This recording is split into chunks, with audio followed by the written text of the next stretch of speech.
কেমন আছো সবাই? দেখো আজকে আমার পাপ্পা এই বড় বড় তেলাপিয়া মাছ নিয়ে আসলো।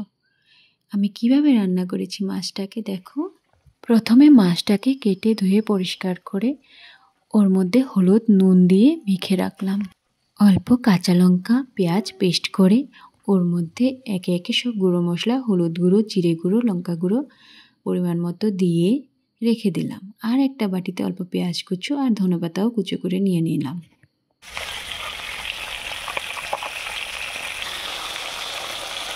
এরপর মাছটাকে সুন্দর করে লাল লাল করে ভেজে নিলাম।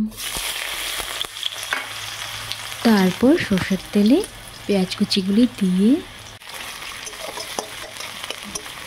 পেঁয়াজগুলো যখন ভাজা ভাজা হয়ে আসবে তখন ওর মধ্যে পরিমাণ মতো নুন দিয়ে দিতে হবে। তারপর তৈরি করে রাখা বাটা মশলা গুঁড়ো মশলাগুলো সব দিয়ে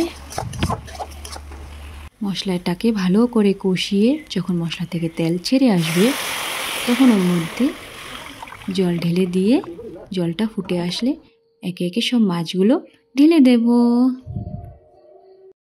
তারপর মাছগুলো ফুটে আসলে ওর মধ্যে কিছু ধনেপাতা কুচি দিয়ে নামিয়ে নিলে রেডি তেলাপিয়া মাছের টেস্টি টেস্টি ঝাল।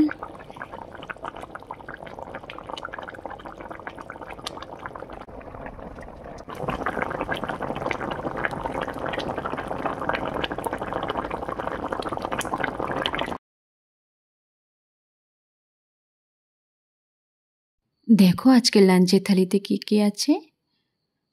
মসুর ডাল, ফুলকপি আলু ভাজা, পাঁপড় আর তেলাপিয়া মাছের ঝাল। ধন্যবাদ সবাইকে পুরো ভিডিওটা দেখার জন্য।